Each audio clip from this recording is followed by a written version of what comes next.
The foreign policy piece, this has not yet come into a realm where they have been terrified by a tweet with respect to foreign policy, at least not yet. All right, the best of the best. Kelly O, Ken Delaney, and Philip Rucker, thank you all so much. Bill Crystal, I saw you nodding and shaking your head, and I won't put you on the spot because we were off camera. Okay. You are, of course, the editor and founder of the Weekly Standard. Let me introduce my whole panel. I'm sorry, I jumped right to you because I was watching all your faces during all of that.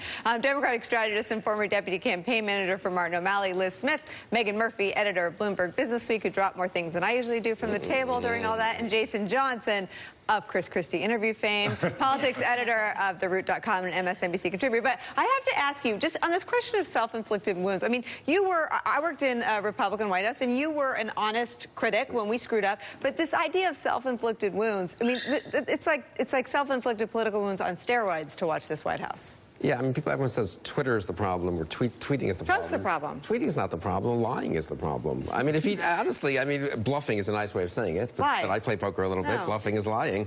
And then you have to ask, why did he bluff? And I've been thinking a lot about this. I mean, Comey was there. I mean, you're not bluffing Comey. Comey knows what was said. And assuming Comey's being honest and he has a contemporaneous memorandum. So why would you say you have things on tape? I think for other people who have been in the other people who've been in the Oval Office who might have said things they shouldn't have said. And I mean, it'd be complicated because presumably Trump would be complicit in this, having listened to them. But I'm just thinking, just put yourself in the shoes. It's always useful in these things, you know, not just to observe, but to try to sort of put yourself in the shoes of the person involved. And Trump isn't stupid. He knows that Comey, I mean, Comey's reaction and his testimony was exactly what one would expect, which is great, produce the tapes, right? Lordy, I hope you have them. So I wonder what else, who else Trump was trying to worry or deter or bluff in terms of saying, I know I have. That's interesting. That makes him a chess player, and I'm convinced he. Well, maybe, and maybe he's just bluffing. Maybe, I don't mind. I've been in enough poker games. I've been in enough poker games where people bluff stupidly that I do think you're giving him a little bit more credit than he deserves here. And look, he has a long pattern of doing this. If you talk to reporters in New York, real estate people in New York, he loves to play mind games with them. And it's one thing to play mind games and try to mess with the Page Six reporter, another thing to do it with the director of the FBI. Right. And the big problem for him here is that there are no tapes, because then it sets up a credibility test between James Comey on the one hand and Donald Trump on the other. And who are you going to believe? You know, the Boy Scout former FBI director, or the guy that fact checkers say lies 5 times a day? Well, let's be honest, this is the stupidest mind game he ever if it was in fact a mind game. I think you're actually both giving him too much credit.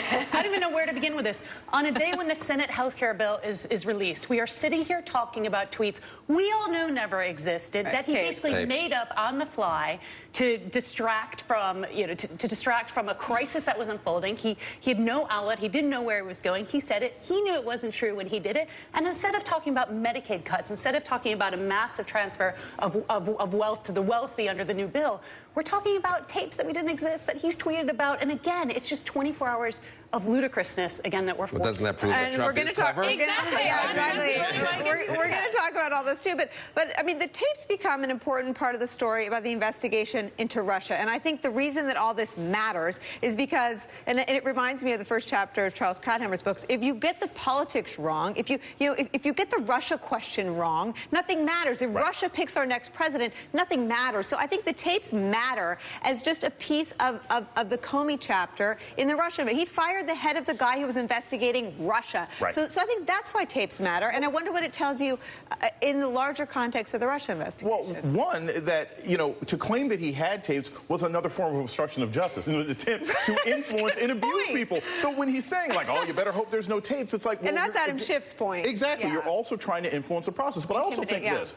What will fascinate me, because it's a bunch of liars. It's a disappointing level of lying I'm actually seeing out of this White House. Someone is going to claim when he said, oh, I hope there's no tapes, it was just like when he said, I hope you can drop the Russia. People are going to try and parse this one way or another. The larger issue is this. The President of the United States lied about his interactions with James Comey. Whether that lie comes in the form of saying, I had him taped, whether the lie comes in the form of what conversations he had, it makes Comey look stronger, it makes Mueller's case easier, and it makes it much more difficult for anyone to believe anything that comes out of his mouth, which at this point you shouldn't believe anyway. Okay, we're just hitting pause. No one's going anywhere.